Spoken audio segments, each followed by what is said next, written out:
இந்த பழம் என்ன வடிவண்டாக்குன்னு கோள வடிவம். இப்ப இந்த கோளத்தினுடைய வளைபரப்பு சரியா, அடுத்தது திண்ம அரைக்கோளத்தினுடைய வளைபரப்பு, அரைக்கோளத்தின் மொத்த புறப்பரப்பு எப்படி கண்டுபிடிக்கலாம்? அதான் இதை செஞ்சு பார்த்து கத்துக்கிட்டீங்கன்னா உனக்கு மறக்கவே மறக்காது. இந்த ஃபார்முலா என்ன ஆகாது உனக்கு? மறக்கவே மறக்காது. என்ன மிஸ் பண்ணணும்? கத்தி எல்லாம் கொண்டு வந்துருக்கிறேன் பழம் இருக்கிறதுக்கு தான், கவனிடாக்கணும். இப்ப இந்த பழத்தை நீ ஒன்னா இப்படி வச்சு வட்டம் போட்டு வரையலாம். புரியுதா? புரியுதா? இது வட்டம் வச்சு வரையலாம். இல்ல அப்படின்னா இத ரெண்டா அறுத்துட்டு எதுக்குன்னா வட்டம் வரைய கொஞ்சம் எளிமையா இருக்கும். அதுக்காக என்ன பண்ணிக்கலாம், இப்படி வச்சு நீ வட்டம் வரைஞ்சு கூடாது. வரைஞ்சாச்சா? எத்தனை வட்டம் வரையறேன்னு பாரு. ஒரு 4 வட்டம் வரையறப்பா.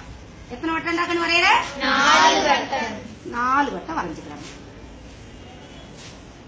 நீ முழுசா ஆரஞ்சு பழத்தை வச்சு வரையலாண்டாக்கன்னு, முழு ஆரஞ்சு பழத்தை வச்சு வரையலாம். இதுன்னு இது கொஞ்சம் நீட்டா வரும். நமக்கு விளிம்புகள் எப்படி வருது, கொஞ்சம் நீட்டா வரும். அதுக்காக நான் அரை வட்டமா வச்சு வெட்டிடுவேன். மத்தபடி ஒண்ணு இல்லை. நீ முழு பழமா இப்படியே வச்சு வரைஞ்சினாலும் என்ன ஆகும்? அதே மாதிரி தான் வரும். அதே மாதிரி. கரெக்டா? இப்ப நல்லா கவனி. இதுல இருக்க தோலை உரிக்கணும்டா. புரியுதாக்கணும்? இதுல இருக்க தோலை உரி பார்க்கலாம். இப்ப இந்த தோல் வெளியில இருக்குது இல்ல, இப்ப இந்த கோலம் நான் பார்த்தோமா இல்லையா, அது வளைபரப்பு. இப்ப இந்த தோல் எங்க இருக்குது? மேல் பகுதியில் தான் இருக்கு. அந்த பரப்புல தானே இருக்குது. இந்த தோலை உரிச்ச தோலை என்ன பண்ண போறேன், இந்த வட்டத்துல நான் என்ன பண்றேன், அடுக்க போறேன். என்ன பண்ண போறேன்? அடுக்க போறேன். என்ன நடக்குது அப்படின்றத பாரு. சரியா? இதை உரிமா. இப்ப கவனிடாங்க. அடுக்கிட்டா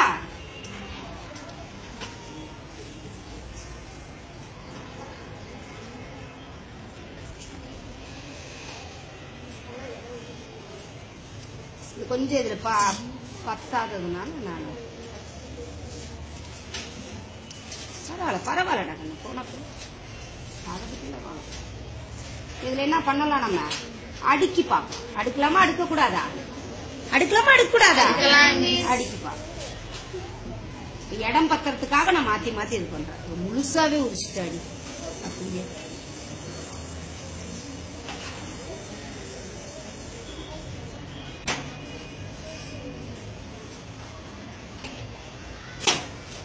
பார்க்கலாம். இல்ல அடுக்கி பாத்தீங்கன்னா எத்தனை வட்டத்துக்கு அதை அடுக்க முடியும் அப்படின்னா 4 வட்டத்துல அடுக்க முடியும். இந்த தோள்களை இப்படி கரெக்டா நான் கொஞ்சம் இப்ப வீடியோக்காக கொஞ்சம் வேக வேகமா செய்யறேன். நீ வீட்டுல பொறுமையா அந்த வர்ற அளவுக்கு நீ வச்சு பாத்தீங்கன்னா எப்படி கிடைக்கும் உனக்கு? 4 வட்டத்துல இது என்ன ஆகும்?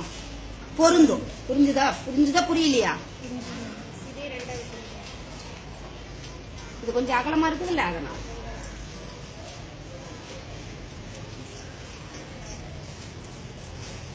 சரியாடா கண்ணு? எத்தனை வட்டத்துலடா புரிஞ்சு இருக்குது? இது 4 வட்டத்துல இருக்குது.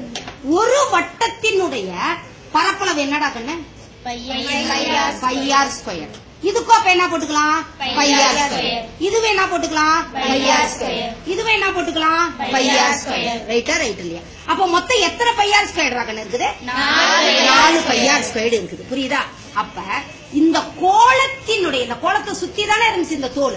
இந்த கோளத்தினுடைய, திண்ம கோளத்தினுடைய வளைபரப்பு எத்தனை pi r square? 4 pi r square. 4 pi r square. புரியுதா? சதுர அலகுகள். மறக்குமாடா கண்ணு? மறக்காது. இப்ப நல்லா கவனி. இப்ப இது முழு கோலமா? இப்ப இது அரை கோலம் இல்லையா? என்னது? திண்ம அரைக்கோளம். அரைக்கோளத்துக்கு எத்தனை வட்டம் வருங்கன்னு? 2 வட்டம். அப்ப அரைக்கோளத்தினுடைய, திண்ம அரைக்கோளத்தினுடைய வளைபரப்பு எத்தனை pi r square? 2 pi r square. Very good. 2 pi r square சதுர அலகுகள். ரைட்டா? அடுத்து நல்லா கவனி. இந்த அரைக்கோளத்தினுடைய மொத்த பரப்பு, அரைக்கோளத்தினுடைய மொத்த பரப்பு, திண்ம அரைக்கோளத்துக்கு வளைபரப்பு எத்தனை பையார் ஸ்கொயர்னு சொன்ன? 2 பையார். இப்ப மொத்த பரப்புன்னு போது இங்க ஒரு வட்டம் வருதாடா கண்ணு? இப்ப நம்ம புரியறதுக்காக இது மேல சும்மா வச்சு பாரு. நீங்க இது இதுல வருதா வரலையா? அடங்குதா அடங்கலையா?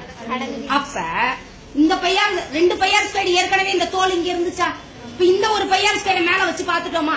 அப்ப அரைக்கோளத்தினுடைய திண்ம அரைக்கோளத்தினுடைய மொத்த புறப்பரப்பு என்ன எத்தனை பையார் ஸ்கொயர்டு? 3 pi r square. ரைட்டா? சதுர அலகுகள். அப்ப கரெக்டா படபடன்னு நம்ம சொல்லிடலாம். சொல்லலாமா சொல்லக்கூடாதா? என்னன்னு சொல்லிடலாம்? திண்ம கோளத்தின் வளைபரப்பு 4 பையார் ஸ்கொயர், திண்ம அரைக்கோளத்தின் வளைபரப்பு 2 பையார் ஸ்கொயர், அரைக்கோளத்தின் மொத்த புறப்பரப்பு 3 பையார் ஸ்கொயர். எப்பவுமே நமக்கு என்ன ஆகாது? மறக்கவே மறக்காது.